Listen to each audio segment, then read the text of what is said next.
Hello everyone, welcome back to my channel nursing with Khushi. So ये है हमारा third part structure of the body का, जिसमें हम सेल को कंटिन्यू कर रहे थे।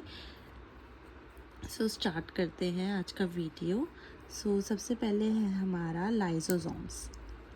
सो लाइसोसोम्स क्या है? In 1948 a Belgian cytologist Christian de Duve had discovered the cell organelles lysosomes. So किसने डिस्कवर्ड किया था? If you want to write it you can. So Belgian cytologist Christian, ठीक है, इनने जो है इसको डिस्कवर किया था। The word lysosomes has been derived from the Greek word lysis means to separate and the soma means body. तो जो लाइसोसोम्स है उसका मीनिंग क्या है और ये कहाँ से लिया गया है? ये वर्ड ग्रीक वर्ड से लिया गया है। लाइसिस का मतलब होता है सेपरेट एंड सोमा का मतलब होता है body. They are generally known as suicide sac और suicide bags because of their role of the ऑटोसिस।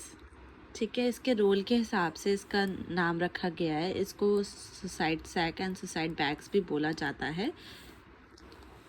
Next है इसका स्ट्रक्चर देखते हैं। Some non green plant cell possess lysosomes. जो नॉन ग्रीक प्लांट्स होते हैं उसमें ये देखने को मिलता है। They are called suicide bags as they cause intracellular digestion and thus destroy this cell.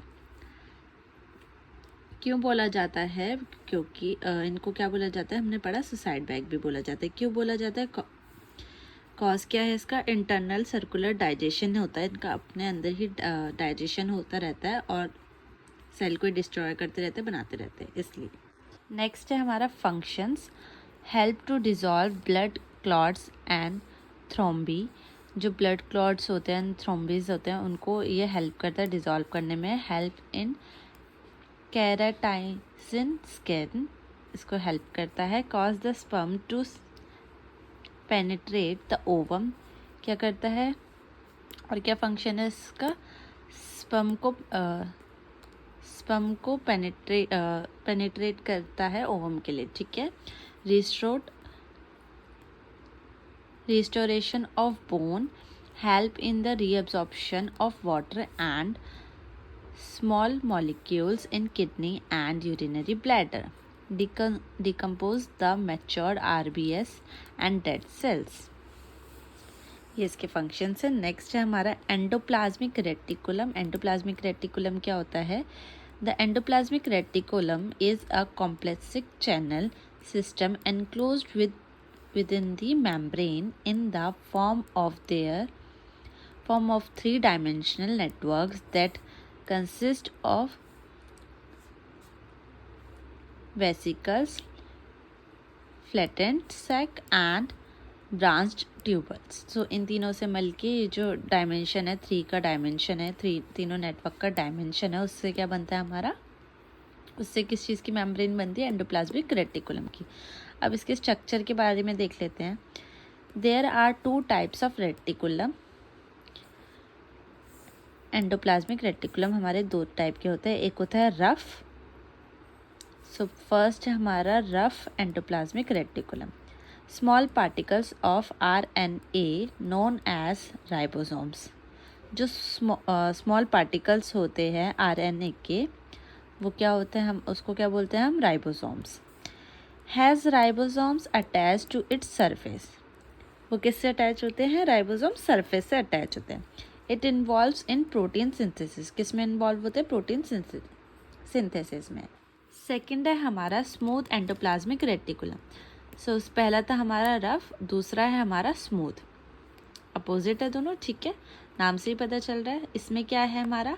The membrane of SER do not, SER इसको शॉर्ट में लिखा है, do not contains ribosomes and help in the metabolism of carbohydrates and lipids. तो ये क्या करता है? इसमें राइबोसोम्स कंटेंट नहीं होते हैं और किस में हेल्प करता है? मेटाबॉलिज्म में, कार्बोहाइड्रेट में, लिपिड्स में, ठीक है, इन सब चीज़ में हेल्प करता है। They are involved in the synthesis steroid hormone in adrenals and testes. किस में इन्वॉल्व होता है ये? एडिनल्स एंड टेस्टिस में. अब इसके फंक्शंस क्या होते हैं? It acts as a structural framework of the cytoplasm.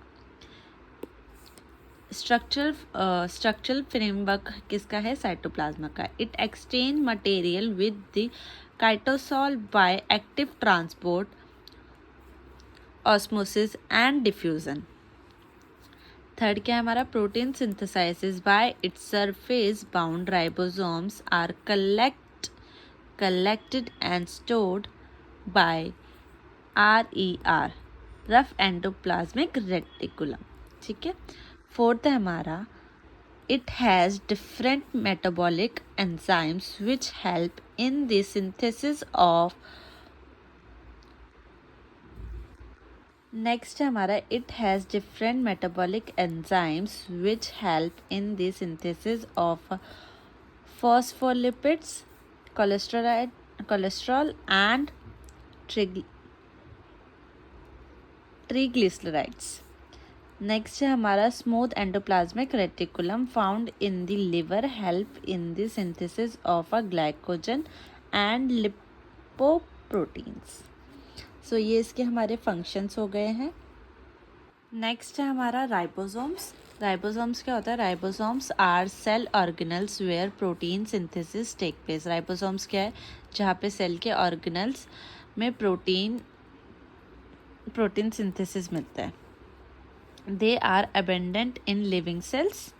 ये अबेंडेंट होता है लिविंग सेल्स में. They are either found as free particles और or particles attach to endoplasmic reticulum membrane.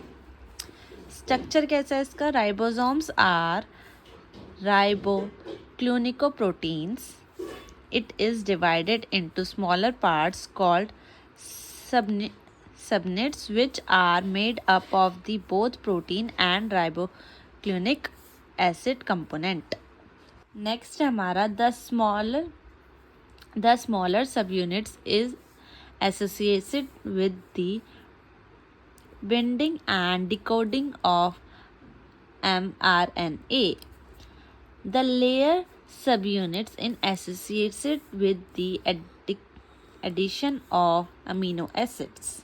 So ये हमारे हो गए इसके स्ट्रक्चर्स राइबोसोम्स के. नेक्स्ट है हमारे फंक्शंस क्या है हमारे? The primary function of the ribosomes is protein synthesis. क्या है हमारा प्राइमरी फंक्शन? प्रोटीन सिंथेसिस है राइबोसोम्स का. The information carried in the genetic code is converted into protein molecules with in the ribosomes. इसका काम क्या है? इंफॉर्मेशन को कैरी फॉरवर्ड करता है जेनेटिक कोड के थ्रू, कन्वर्ट करता है प्रोटीन मॉलिक्यूल्स को राइबोसोम्स में. लास्ट आता है हमारा न्यूक्लियस. सो फर्स्ट हमारा, it is also called plural nuclei. It is a spherical organelles. It consist of a double layered membrane built up of phospholipids and proteins. It is also called control center of the cell. So ये सब आपसे one word में भी पूछा जाता है, बहुत easy है. ठीक है. सो क्या क्या है? हम इसको प्लूरल न्यूक्लियाई भी बोलते हैं.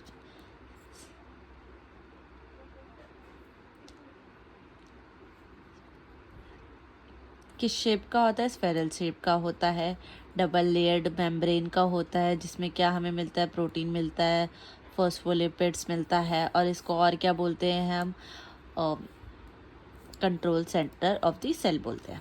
नेक्स्ट है हमारा स्ट्रक्चर में देख लेते हैं. The nuclear structure is compressed of 5 component. 5 component से मिलके हमारा न्यूक्लियस बनता है.